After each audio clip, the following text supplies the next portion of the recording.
vamos a comenzar con la clase. Hoy nos toca evaluar lo que son marcadores tumorales. Esto tiene relación en cómo el laboratorio aporta a lo que son las neoplasias, lo que es cáncer. Cuando uno habla de cáncer, estamos hablando de un grupo de enfermedades, ¿no?, de alto impacto desde todo punto de vista, punto de salud global, punto de economía de la salud, y que de alguna manera el laboratorio clínico puede brindar algunas herramientas para ayudar a su diagnóstico al monitoreo. Si bien es cierto y seguro están realizando otros cursos como lo que es patología o anatomía patológica, lo que es la parte de imágenes, y donde tienen también un rango mucho mayor, diría yo, en este grupo en esta enfermedad, en lo que es cáncer, pero el laboratorio brinda algunas herramientas que va a ser importante que usted la conozca. Sobre todo cómo utilizar estos marcadores tumorales, ya que muchos no tienen fin de uso diagnóstico, sino más bien para uso de monitoreo, en algunos casos de pronóstico. Entonces la idea es que ustedes reconozcan cómo les puede ayudar ese grupo de marcadores. Muy bien, entonces hablaremos un poco de lo que es los conceptos básicos de lo que es un marcador tumoral, lo que es un marcador tumoral ideal, y luego poder evaluar algunos ejemplos de estos principales marcadores en el contexto de las principales neoplasias en las cuales pueden ser usados. La importancia, como les mencionaba, es la primera en muchos países del mundo. En este caso tienen como gran target lo que son las enfermedades cardiovasculares, ¿no?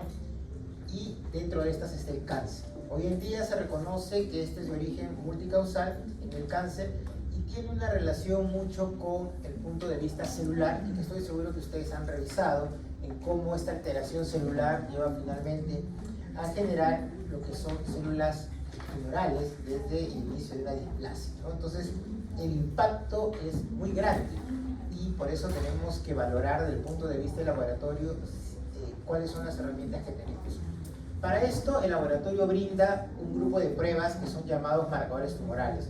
Ojo, estamos hablando del laboratorio y cómo va a ayudar en el cáncer. Cuando uno tiene un cáncer ya instalado, va a haber una alteración de tipo hematológica, va a haber una alteración de tipo renal, hepática, y ahí voy a utilizar, pues si es un problema hematológico, utilizar un hemograma. Si hay un problema de tipo hepático, evaluar mejor cómo está la función hepática a través de albúmina, a evaluar un tipo de protrombina. Pero lo que vamos a hablar en esta clase no es de eso, sino vamos a hablar de cómo nos ayuda para poder ayudar al diagnóstico si existe o al monitoreo. Y a esto hablamos de marcadores tumorales. ¿Qué son los marcadores tumorales? Son sustancias producidas por células neoplásicas o inducidas por el organismo huésped ante la presencia de un tumor maligno. Entonces, este concepto es importante porque estamos hablando de que o están producidas por una neoplasia o son inducidas ante la presencia de un tumor maligno. Y esto es importante porque aquí ya tenemos un concepto claro, que una presencia de marcador tumoral no siempre me va a indicar la presencia de un cáncer. Su presencia refleja el crecimiento, la actividad del tumor y son de utilidad para establecer el pronóstico, realizar el seguimiento o comprobar la eficacia del tratamiento. Y ahí nos dice el otro punto importante del marcador tumoral en relación a la actividad y cuál es la utilidad clínica que se le va a dar con estas pruebas, que es básicamente el pronóstico, realizar el seguimiento y comprobar una eficacia en tratamiento después de haber iniciado el diagnóstico. Ahora lo vamos a hacer un poco más adelante. Otra cosa importante es que estos marcadores tumorales, pueden elevarse en personas en condiciones benignas, ¿correcto? Entonces estamos hablando de un cáncer y estos marcadores en otras situaciones también pueden estar elevados. Entonces es otro concepto claro que tienen que tener, que un marcador tumoral elevado no siempre tengo que asociarlo con lo que es cáncer.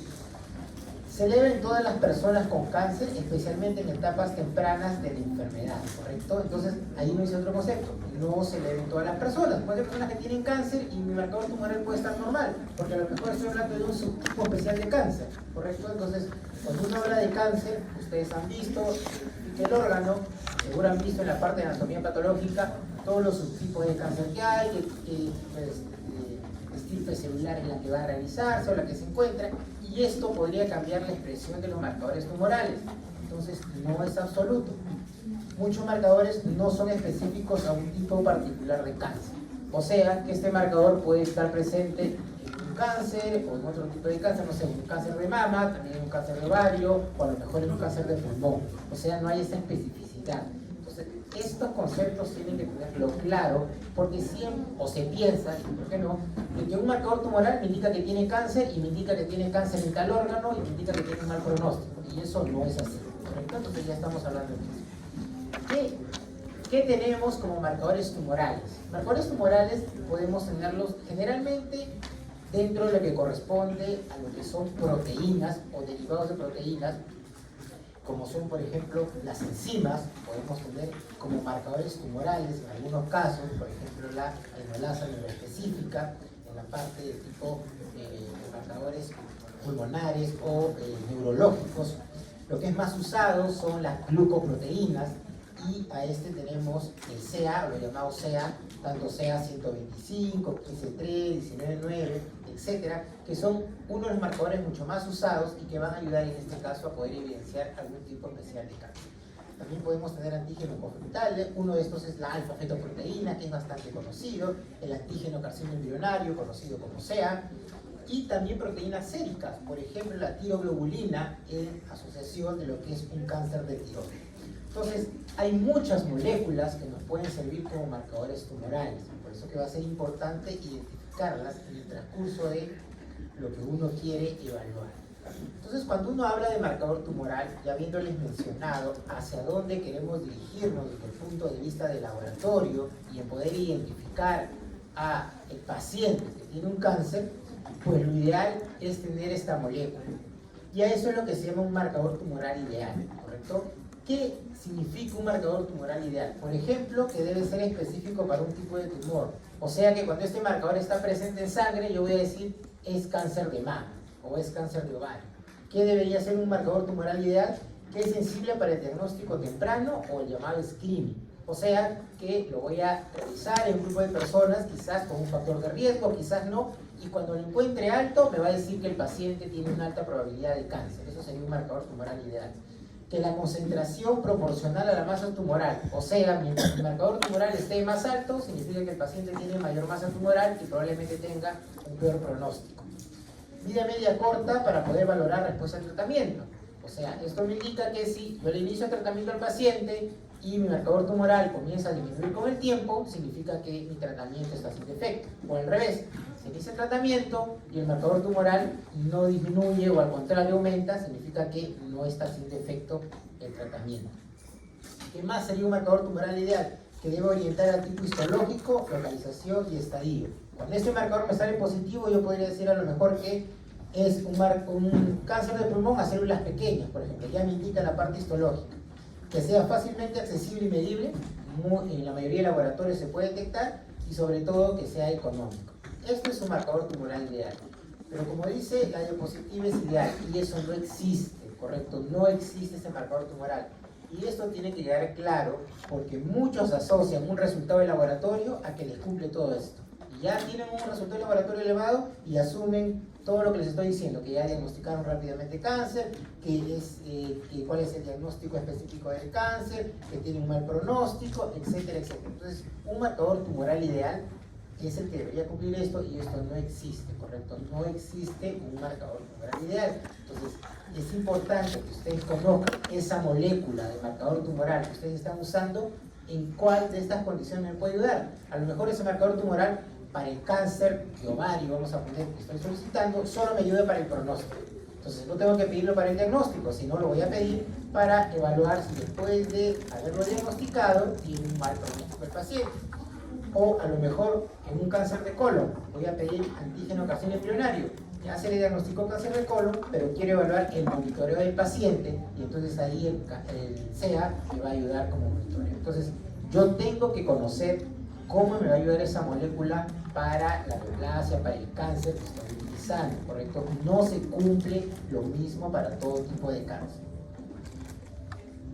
Y es lo mismo que nos sale esta diapositiva, dice elevarse sobre la presencia de cáncer, secretar en cada tumor, detectable en sangre, pues debe ser cuantificable y finalmente correlacionar con la lesión maligna. Ya les mencioné, esto no existe. ¿Qué es lo que existe? Es un marcador tumoral real, lo que hay dentro de las primeras diapositivas que hemos mencionado. Y estos marcadores tumorales no son suficientemente específicos de un tipo de tumor, a lo que les había mencionado.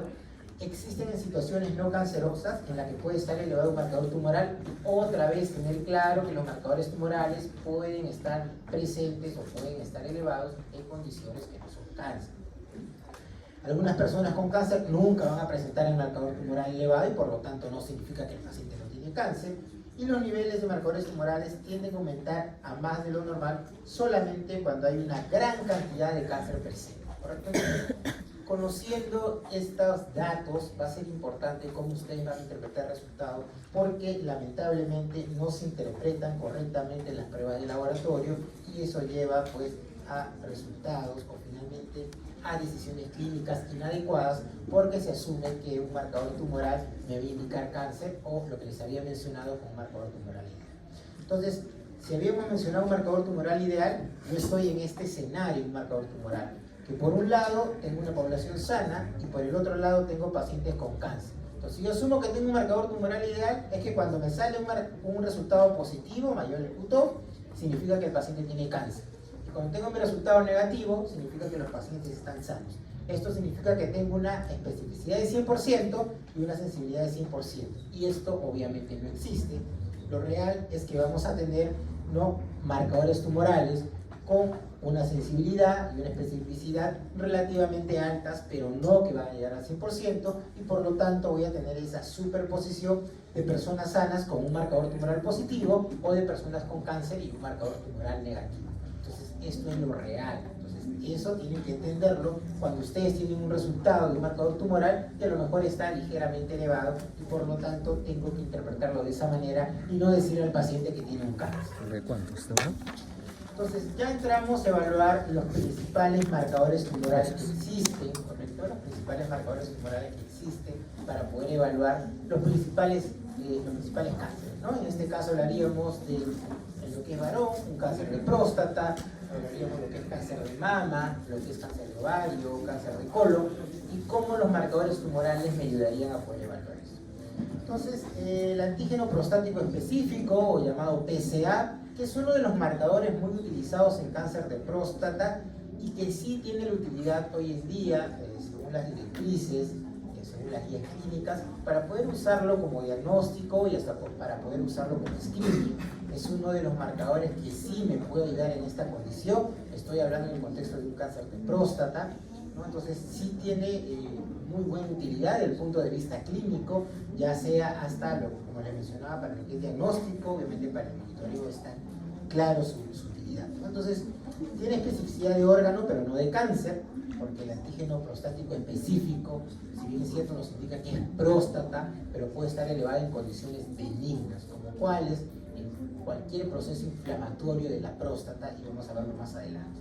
Un valor de corte generalmente es de 4 nanogramos por mililitro. Hay una zona gris, una zona umbral, donde podríamos tener algunas discrepancias y podemos utilizar otras herramientas que vamos a ver más adelante. Entonces, el antígeno prostático específico, PSA como tamizaje privado, población en varones asintomáticos, podría tener alguna evidencia no recomendada hasta ahora, porque estamos hablando en varones asintomáticos.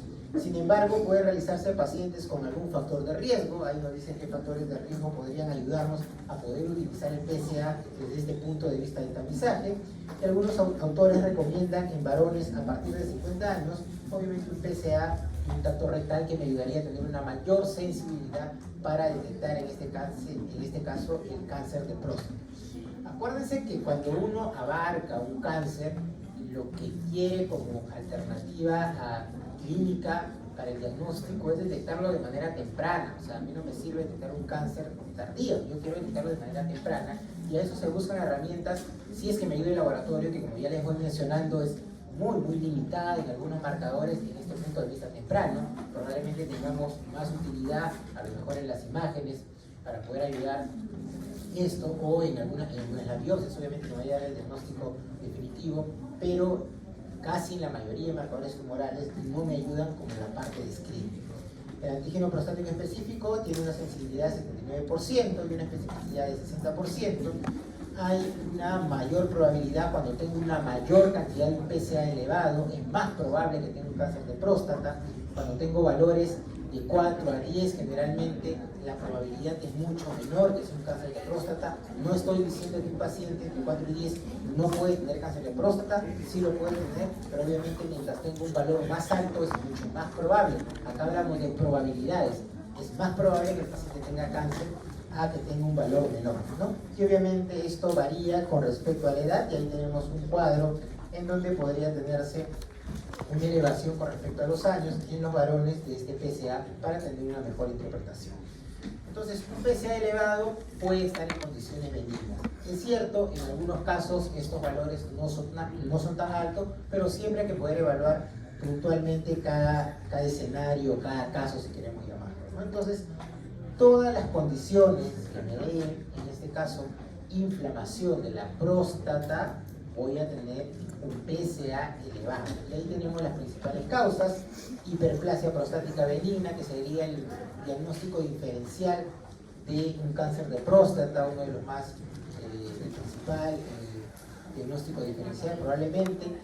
Inflamación, infecciones, en este caso hablamos de prostatitis, ya sea aguda, la crónica también puede elevar el PSA, pero no tan alto, pero podemos tener pacientes con prostatitis crónica, que muchas veces el diagnóstico de prostatitis crónica es complicado, no se hace el diagnóstico adecuado, y podemos tener ahí a un paciente, ¿no?, de adulto joven con PSA ligeramente elevados, donde no encuentran causa, y por ahí tiene una prostatitis crónica, obviamente hay que hacer una buena anamnesis para poder diagnosticar a esto. Inflamación subclínica, un paciente que recibe una biopsia, hay un trauma, hay un proceso inflamatorio, citoscopía y todo lo que tiene relación con poder evaluar una próstata inflamada. Si esta próstata se inflama por alguna condición, voy a tener un PSA, en este caso, elevado. Entonces, uno de las alternativas que se puede tener cuando uno evalúa un PSA elevado puede ser lo que se menciona en la diapositiva, ¿no? Les había dicho que el corte o el valor es de 4 nanogramos.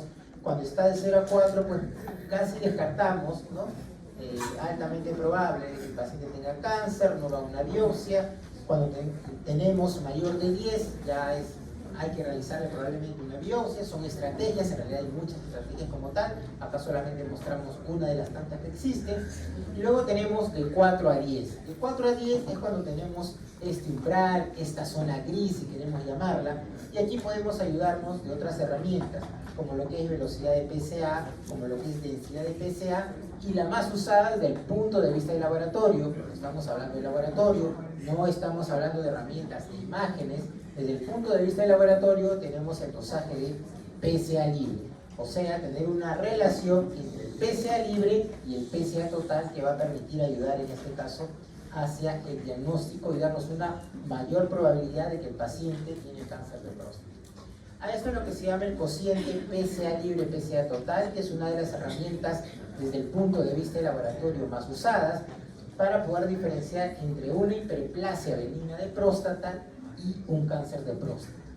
Esto va a permitir identificar la probabilidad del paciente. Se habla que cuando se tiene menor sea la proporción de PSA libre sobre PSA total menor a un 10%, estamos hablando que hay un mayor riesgo de cáncer de próstata, y en cambio, si la relación PSA libre y PSA total es mayor a un 25%, se habla que la probabilidad es menor.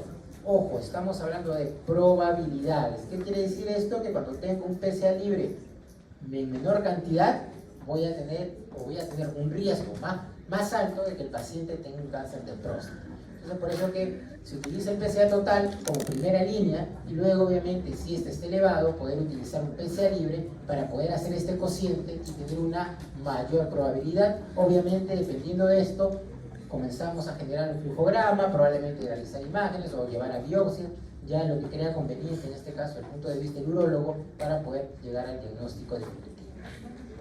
Esto es lo que corresponde a cáncer de próstata. Otro marcador muy utilizado es el antígeno carcinoembrionario, más conocido como CA, y esto tiene relación al cáncer de colon. Generalmente es muy utilizado en el cáncer de colon y nos va a ayudar ¿para qué? Para lo que es el monitoreo.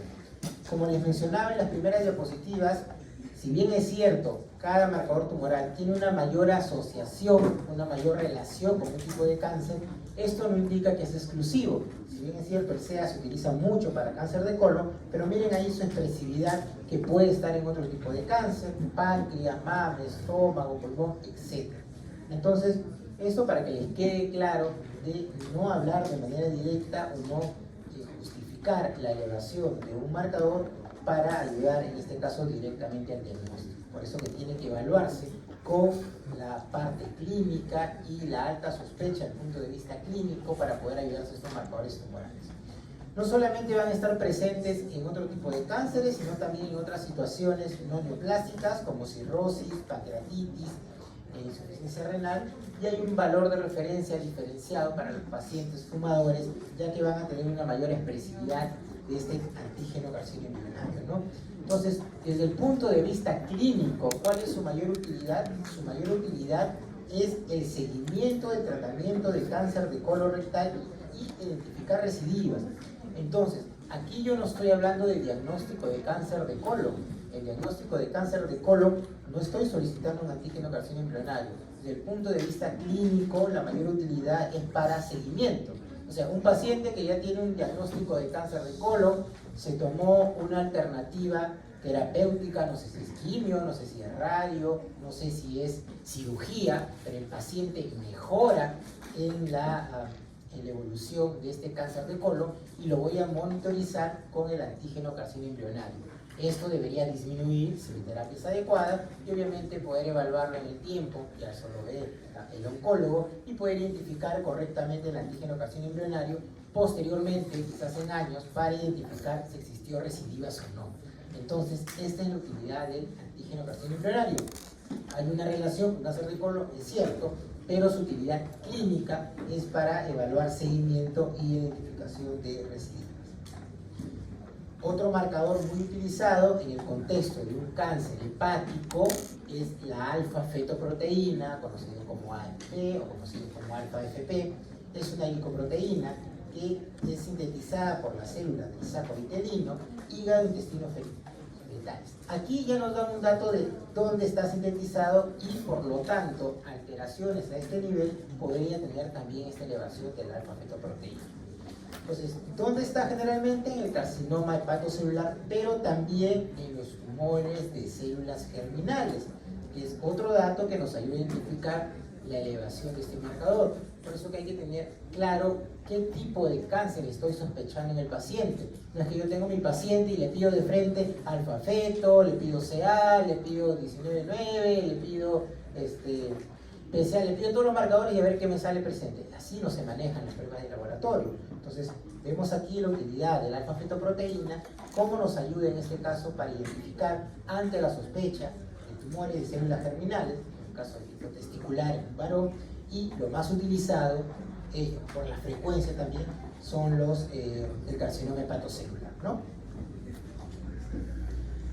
También se le ven otras condiciones, no tipo cáncer, como hemos mencionado. Ahí tenemos cuando hay un daño hepático, cirrosis, hepatitis viral, embarazo, aborto, enfermedad renal, etc. Pero sí es cierto pues, que los valores de la fetoproteína hay que interpretarlos en su cantidad, ¿no?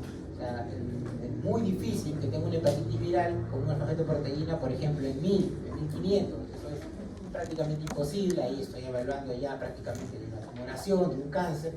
Pero por eso es importante de todas maneras reconocer que puede existir esta elevación en otras condiciones que no son malignas, ¿no? Entonces, la vigilancia de estos niveles puede utilizarse como un factor pronóstico o para realizar el seguimiento de esta neoplasia. Otra vez lo mismo, estamos hablando pronóstico y estamos hablando de monitoreo, tanto como servir el CA, ¿no? Entonces, es otra de las utilidades como un marcador en el caso de un cáncer de hepatocelular, en este caso un hepatocarcinoma. Por otro lado tenemos una hormona, la HCG, que su cadena beta lo conocen ya en relación a lo que es un embarazo, pero en este caso estamos hablando pues para poder identificar neoplasias como el coriocarcinoma, como una anorexia informe y también en lo que son tumoraciones de células germinales y que voy a encontrar una elevación de la HCG, ¿no? Entonces, también me va a ayudar en este caso a identificar su elevación cuando tengo la sospecha de este tipo de neoplasias. No solamente en condiciones de tipo cáncer, sino también en otras condiciones como cáncer de mama, de pulmón, de vejiga, tumores gastrointestinales, de mediastino, etc. Entonces, contribuyen al tratamiento de pacientes con enfermedades trofoblásticas, como por ejemplo el coriocarcinoma, y puede detectar y controlar células tumorales productoras de HCG.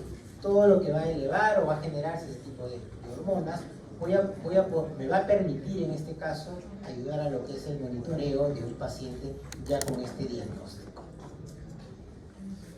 Otro marcador bastante utilizado es el CA125. CA125 se asocia a lo que es ovario, ¿no? Es una asociación muy alta, pero yo diría que es el marcador en el cual tiene una mayor cantidad, una mayor condiciones de elevación sin que esta fuera neoplasia.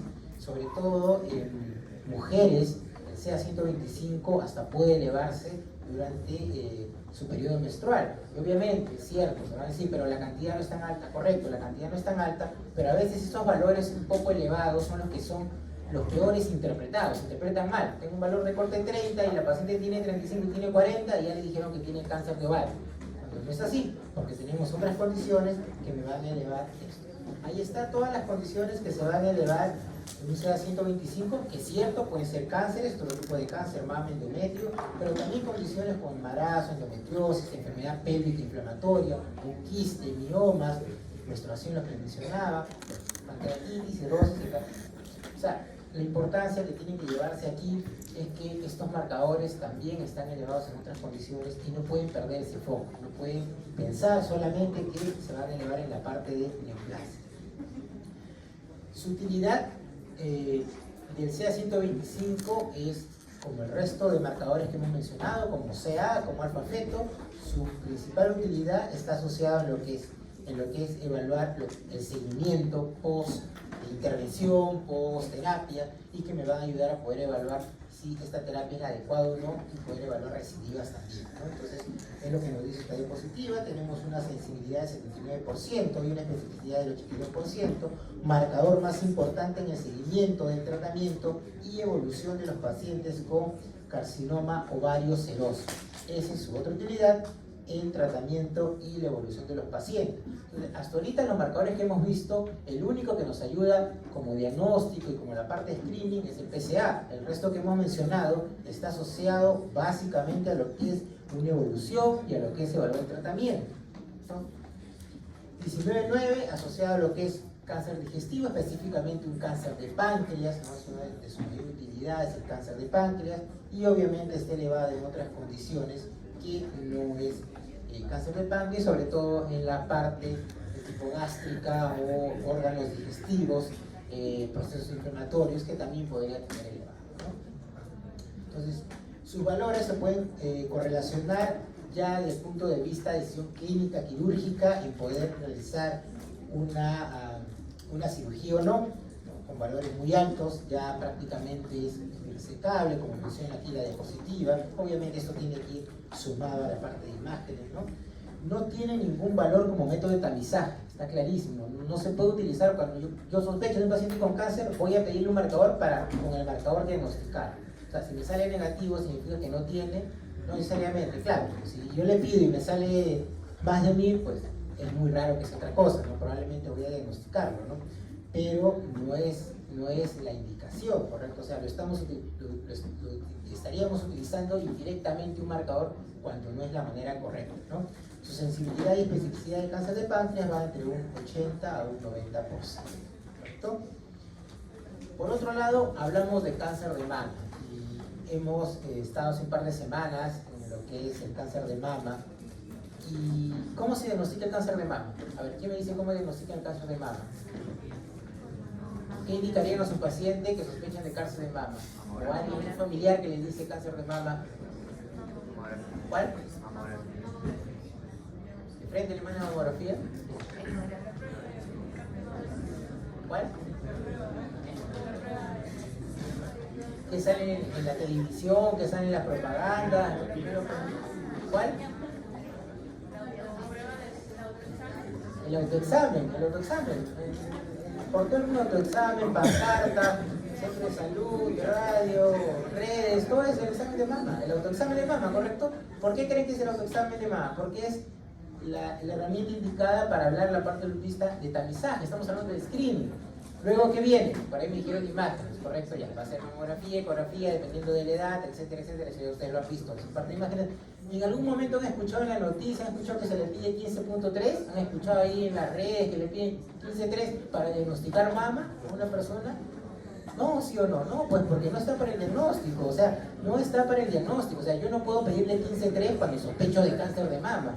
Tengo que hacer lo que me han dicho, el autoexamen, o en este caso, ustedes como médicos hacen el examen de mama, les piden imágenes, y no voy a pedirle 15.3, o sea, no se puede pedir marcadores tumorales para ayudar al diagnóstico. Entonces, este es el mejor ejemplo de cómo un marcador tumoral no es útil para el diagnóstico, sino otras herramientas, como un examen clínico, como un examen de imágenes, para el diagnóstico temprano, para el diagnóstico del clínico.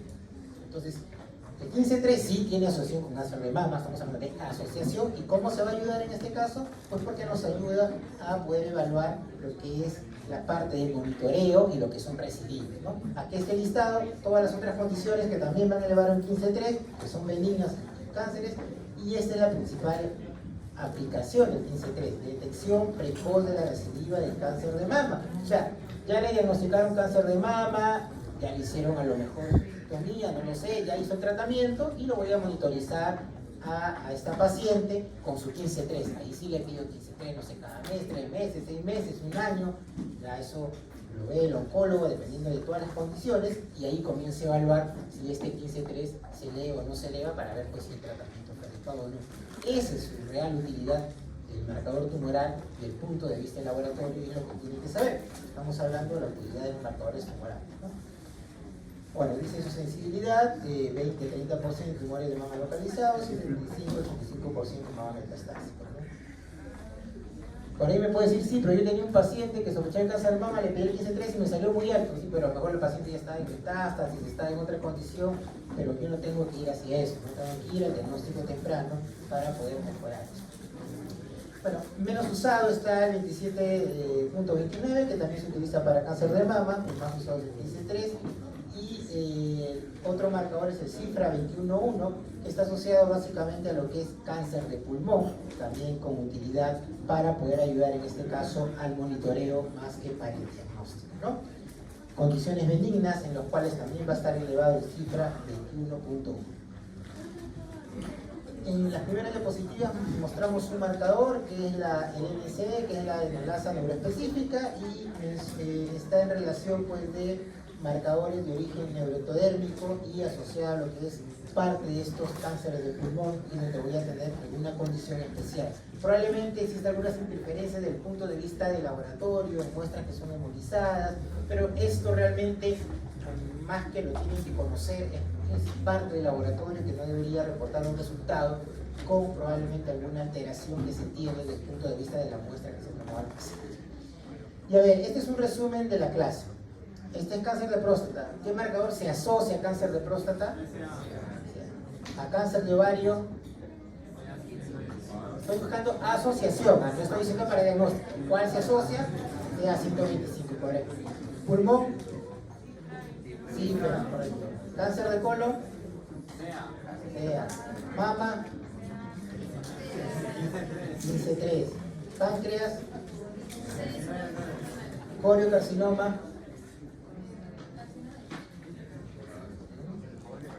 Coriocarcinoma, moliatiforme, HCG, y hepatocarcinoma alfa-fetoproteína, ¿correcto? Ojo, son asociaciones, ya hemos visto cómo se ayuda a cada uno. Yo diría que de todas estas la que me ayuda al diagnóstico y screening es el PSA, en el resto hemos visto que más está como monitoreo y más está como evolución de tratamiento. La última. Y este cuadrito es básicamente el resumen de la clase. Miren cómo está cada uno de los marcadores y cuáles son las principales aplicaciones clínicas. Las principales aplicaciones, monitoreo. Casi la mayoría está para monitoreo. Entonces, de acá tienen que recordar que no existe marcador tumoral ideal, que los marcadores no son específicos de un cáncer, que la mayoría de marcadores no son utilizados para el diagnóstico, sino para el monitoreo y para el seguimiento. Lo mismo en resumen. Muchas gracias.